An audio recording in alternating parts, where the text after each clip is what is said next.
bagaimana ikhlas itu bisa merubah sesuatu yang sedang kita alami, baik itu musibah ataupun itu anugerah.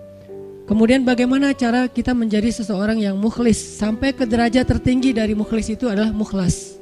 Jadi ada mukhlis, ada mukhlas. Orang mukhlis adalah orang yang sedang belajar menjadi ikhlas. Orang mukhlas, orang yang udah ikhlas banget. Jadi orang yang mukhlas itu gak ada bedanya antara dipuji sama dicela. Itu mukhlasin. Ketika dia posting sesuatu, likersnya banyak atau malah hatersnya banyak, buat dia gak ngaruh. Itu mukhlasin. Gak gara-gara dia yang nge-like dan komen positifnya disanjung banyak jadi dia semangat, terus giliran di hate sama orang lain, dicela sama orang lain, dia jadi kayak pundung gitu. Ini berarti sedang belajar mukhlis. Orang mukhlas nggak ada bedanya bagi dia antara emas dan batu. Sama di mata dia antara emas dan batu. Orang mukhlas sama di mata dia antara pujian dan celaan. Orang mukhlas sama di mata dia antara orang yang membalas kebaikannya atau justru mengkhianati kebaikannya. Dia tetap menolong orang tersebut. Ini mukhlasin, derajat tertinggi dari mukhlisin.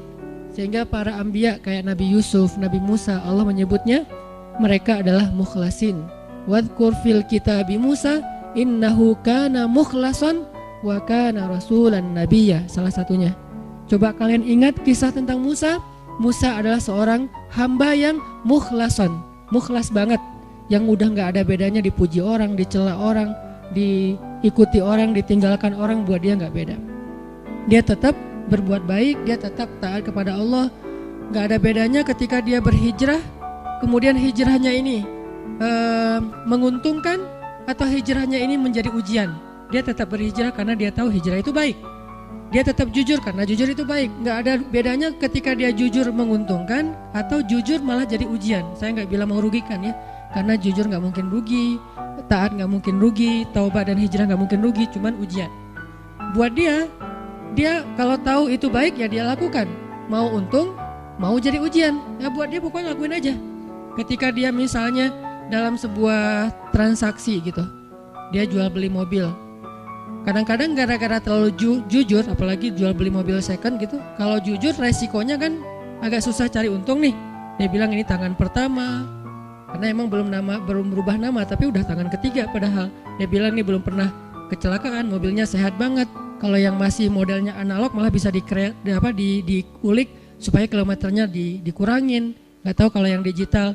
Artinya dia gak jujur demi dapat untung besar. Nanti untuk less guilty dia akan bantu anak yatim, panti asuhan, bikin tasyakur bin ni'mah di rumah kayak gitu kan. Ini proyek kecil, apalagi proyek besar. Ketika dia udah main dalam sebuah event, udah main dalam sebuah proyek-proyek pemerintah yang angkanya udah MM-an, dia susah untuk jujur. Lalu setelah dia gak jujur dapat untung supaya sedikit less guilty-nya, dia bantu pesantren, panti asuhan, bangun masjid atau tasyakuran di rumah, ngundang anak yatim. Nah, sekarang kita coba kembalikan lagi, bukan itu yang disebut orang soleh. Orang soleh itu adalah ketika dia taat kepada Allah dalam keadaan sarra au dharra, dalam keadaan senang atau dalam keadaan susah, dan itulah mukhlasin. Alladzina yunfikuna fis sarra'i wad dharra. Orang yang tetap membantu orang lain. Yunfik itu kan bukan hanya ngeluarin duit ya, tapi inti dari yunfik atau infak itu adalah ngebantu orang. Kalau kita ngeluarin duit tapi nggak membantu orang, itu namanya juga yunfik. Tapi yunfik untuk dirinya, karena infak dalam bahasa Arab itu mengeluarkan harta. Cuman identiknya mengeluarkan harta di sini artinya bantu orang lain. Dia tetap bantu orang lain, fis sarra au dharra. Fis sarra ketika dia lapang rezekinya, au dharra ketika dia juga lagi terlilit hutang, dia juga lagi susah. Dia juga belum makan tapi ngasih makan orang lain. Ini ringan. Yang berat itu adalah ketika ujiannya perasaan. Dia tetap bantu orang itu walaupun orang itu mungkin melupakan kebaikan dia. Dia tetap bantu orang itu walaupun orang itu adalah pernah nge-unfollow dia. Dia bantu orang itu walaupun orang itu ngeblok dia. Yang lebih berat lagi, dia bantu orang itu walaupun orang itu pernah mutusin dia. Dan saya juga belum kalau itu masih mukhlisin, belum Mukhlisin lagi belajar ikhlas, belum benar-benar jadi orang yang ikhlas. Bisa nggak kita ngelakuin satu kebaikan tanpa lagi membedakan antara efek dari kebaikan itu nguntungin atau justru menjadi ujian. Nah ini kalau udah nggak ngaruh lagi efek itu, insya Allah kita udah menjadi hamba yang mukhlason. Kalau yang mukhlason, maka setan udah nggak bisa lagi nggodain kita. Karena ketika setan berakad dengan Allah setelah Allah memarahinya gara-gara gak mau sujud kepada Adam, kemudian kata setan, akan saya goda hamba-hambamu selama saya masih ada di dunia, kecuali hambamu yang mukhlason. Itu gak bisa digoda sama setan. Kenapa? Mau goda pakai apa? Udah gak ada bedanya di dia antara nikmat dunia dengan ujian dunia. Dia cuma tahu ini taat, ini baik, ini halal, dia kerjakan. Mau itu untung, mau itu jadi ngerugiin dia dalam tanda petik, mau itu malah buat orang meninggalkan dia lakukan dengan akhlak yang tetap santun. Ini yang kita belajar dari menjadi seorang hamba yang ikhlas, menjadi seorang hamba yang mukhlas, sampai akhirnya kita lebih mudah melakukan kebaikan. Kayak misalnya kan ujian buat kita tuh kadang di keluarga aja. Ada anak yang bilang, Ustadz, memang masih pantas saya berbakti sama ayah yang dulu pernah ninggalin saya, gak nafkahin saya, zalim sama saya, pernah nyakitin fisik saya, dan segala macam. Kan ada pertanyaan gitu kan, kita sebagai anak. Padahal gak usah nanya gitu juga, yang namanya orang tua pasti berjasa dalam hidup kita. Dan sepanjang hidup kita berbakti kepada mereka, itu belum bisa ngebayar satu aja pengorbanan mereka untuk kita. Sama kayak seorang istri kepada suami, begitu juga anak kepada orang tua, tanpa bertanya gitu, apalagi sampai nanya. Kalau sampai misalnya kita berpikir, ayah saya pernah zalim sama saya, ibu saya pernah zalim sama saya dengan berbagai macam kasus, maka jawabannya kalau dari angle konten kita malam ini, mau jadi orang yang mukhlas atau mau jadi orang yang pamrih. Kalau mau jadi orang yang mukhlas, gak ada bedanya, asalkan itu adalah berbakti kepada orang tua. Apapun orang tuanya, mau orang tuanya baik atau menurut dia gak baik, yang namanya Allah suruh berbakti, ya saya berbakti. Orang saya kan ngelakuinnya karena Allah, berakadnya kepada Allah, bukan kepada makhluk. Itu kan inti dari ikhlas, berakad dengan Allah, bukan berakad dengan makhluk. Kalau berakad dengan Allah maksudnya apa? Berarti kita minta rewardnya dari Allah, minta apresiasinya dari Allah, minta kebaikannya dari Allah, bukan dari makhluk. Yang kita harapin like dari Allah, yang kita harapin di-repost oleh Allah. Karena ada sahabat-sahabat yang captionnya pernah di-repost sama Allah di Al-Quran. Salah satu sahabat yang captionnya di-repost siapa? Umar bin Khattab, 3 kali di-repost oleh Al-Quran. Itu keren banget, sampai ada sahabat captionnya dia di-repost oleh Al-Quran. Jadi ayat itu mengulang kembali kata-kata Umar. Salah satunya di surat At-Tahrim, kemudian nanti ada di surat Al-Anfal, kemudian ada juga di surat Al-Ahzab. Allah nge-repost kata-kata Umar bin Khattab. Ini menunjukkan bahwa ikhlas banget, yang diharapin adalah reward dari Allah, apresiasi dari Allah, anugerah dari Allah, hadiah dari Allah, kebaikan dari Allah. Ustadz, kalau misalnya gak berharap apa-apa bahkan dari Allah, itu bukan ikhlas. Karena makna ikhlas itu bukan tidak berharap apa-apa. Makna ikhlas itu murni. Arti murni berharap hanya kepada Allah. Karena kalau sampai kita gak berharap surga, gak berharap dibebaskan dari azab neraka, gak berharap dibantu oleh Allah, itu bukan ikhlas. Itu apa Ustadz? Itu istaghna. Ini ada sedikit yang harus kita perbaiki dari persepsi tentang makna ikhlas. Apa bedanya ikhlas dengan istaghna? Kalau ikhlas tidak berharap kecuali kepada Allah. Kalau ke Allah dia berharap surga. Allah sendiri yang menjanjikan kan, wa'adallahu alladhina amanu misalnya, wa basyiril ladzina amanu wa amilus solihat anna lahum jannat. Ayat kayak gitu kan banyak banget di Al-Qur'an ya. Allah menyediakan untuk mereka ampunan, Allah menyediakan untuk mereka surga, Allah menyediakan untuk mereka kebaikan. Wa may yattaqillaha yaj'al lahu makhraja wa yarzuqhu min haitsu la yahtasib, yukaffir anhu sayyiati wa yu'dhim lahu ajra, yaj'al lahu min amrihi yusra. Ayatnya banyak banget.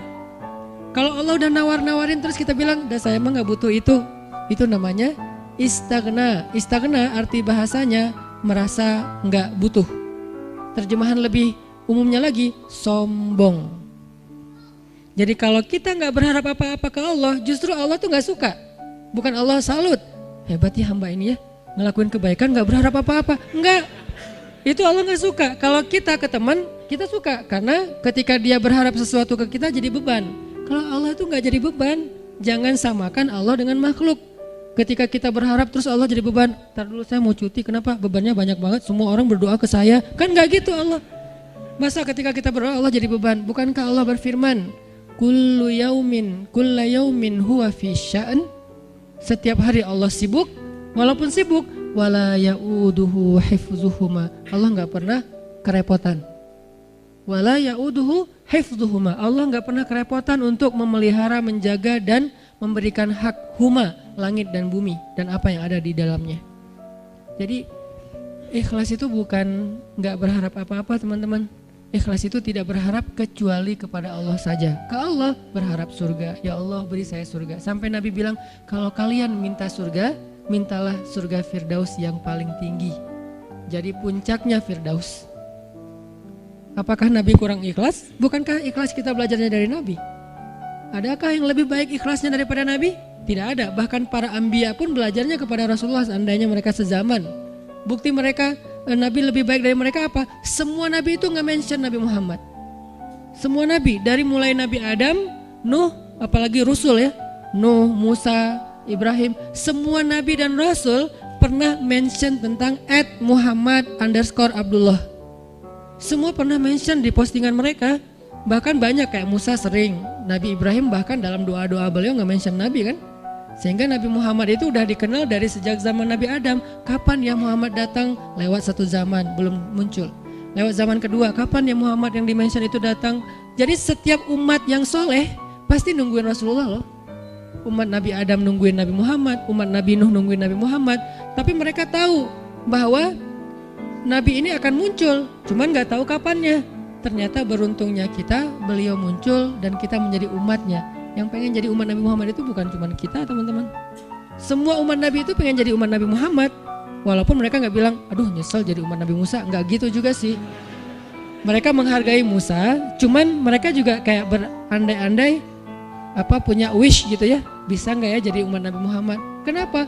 Karena Nabi Muhammad ini paling keren, paling luar biasa. Ya Sayyidul Anam, bukan cuma Sayyidul Anbiya, Sayyidul Anam, pemimpinnya semua manusia. Bahkan malaikat juga ikut kepada Rasulullah SAW gitu. Para Anbiya sholat di Masjid Al-Aqsa diimamin oleh Rasulullah SAW. Jadi nggak ada orang yang lebih baik dalam masalah agama daripada Rasul. Kalau Nabi mengajarkan kita tentang mengharapkan kebaikan kepada Allah dan itu masuk dalam bagian ikhlas, berarti kalau ada orang yang gak mengharapkan lalu merasa paling ikhlas, ini pasti ada yang miss nih tentang pemahamannya. Enggak, tetap berharap, ya Allah masukkan saya ke surga. Bahkan doa kita sebelum kita salam, salah satu yang diajarkan apa? Allahumma inni a'udzubika min azabi jahannam wa min azabil qabr wa min fitnatil mahya wal mamat wa min syiddatil fitnah wa min syarri fitnatil masiihid dajjal. Atau doa yang dibaca sama Bilal terus di like sama Nabi itu apa? Yang diposting sama Bilal. Allahumma inni as'aluka ridhaka wal jannah wa a'udzubika min sakhatika wan nar. Itu kan postingan Bilal ya. Yang first like-nya malah Rasulullah. Lalu yang lain pas ngeliat Rasulullah nge-like pada nge-like juga.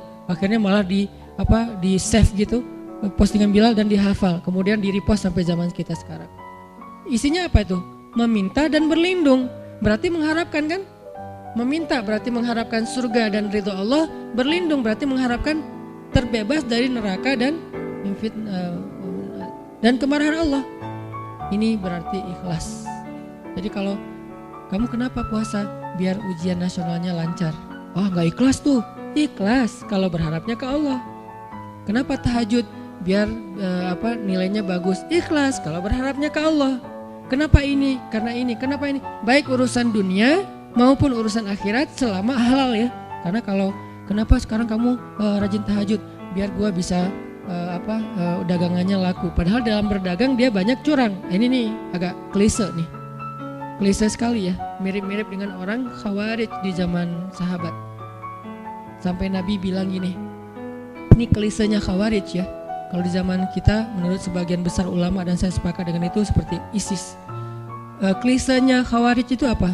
Kata Nabi, kalau kalian membandingkan ibadah kalian dengan ibadah mereka, maka kalian akan meremehkan ibadah kalian. Saking ibadah orang Khawarij itu luar biasa. Itu soleh banget dari sisi ibadah ya. Taat banget, rajin ibadah banget. Sampai di zaman sahabat ada orang Khawarij lagi selesai perang, mereka istirahat di bawah sebuah pohon korma. Duduk di atas kepala para sahabat. Jadi ada sahabat yang dipenggal kepalanya, mereka duduk di atas kepala sahabat yang habis dipenggal, istirahat, tiba-tiba jatuh buah kurma. Pas buah kurma jatuh, temannya ngambil. Kata temannya yang lagi duduk di atas kepala sahabat bilang, jangan makan, itu kan bukan hak kita, karena kita belum minta izin kepada pemilik. Giliran satu butir kurma, mereka mikirin halal haram, tapi di bawah mereka lagi didudukin kepalanya para sahabat yang dijamin masuk surga. Klise kan? Ini yang sering terjadi. Kadang-kadang kita dari satu sisi ahli ibadah, malam tahajud, siang puasa, tapi komen di sosial media masih istilahnya gibah, buka aib, apa-apa segala macam. Ini berarti kita kayak agak sedikit aneh gitu kesolehannya. Nah, termasuk orang yang pengen jadi orang baik tapi nggak mengharapkan apa-apa. Sampai ada syair, dan saya agak kurang setuju dengan syair ini, mengatakan, ya Allah, kalau saya berbuat baik karena pengen surga, tutuplah pintu surga itu dari saya, gitu kan ya. Kalau saya beribadah karena takut neraka, masukkanlah saya ke dalam neraka. Saya melakukan itu hanya karena cinta. Terkesan hub, al-khauf dan ar-roja itu tiga hal yang bertentangan. Padahal tiga hal ini tiga-tiganya bagian dari iman. Hub, cinta, bagian dari iman. Kita harus mencintai Allah lebih dari segalanya. Khauf, takut kepada Allah, bagian dari iman. Sampai Nabi mengatakan, Ra'sul hikmah makhafatullah. Puncaknya orang yang berilmu itu takut sama Allah.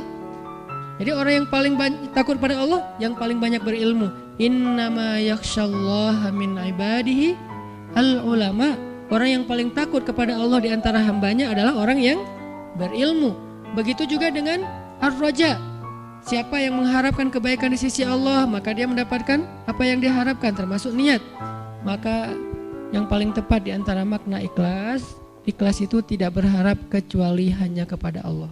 Kalau berharap kepada Allah, itu semuanya ikhlas. Kalau nggak berharap apa-apa dari Allah, namanya istaghna. Dan ayat tentang istaghna, kalla innal insana la yatgha ar-ra'ahu istaghna. Manusia itu akan banyak berbuat dosa ketika dia merasa dirinya serba cukup, gak butuh lagi kepada Allah SWT.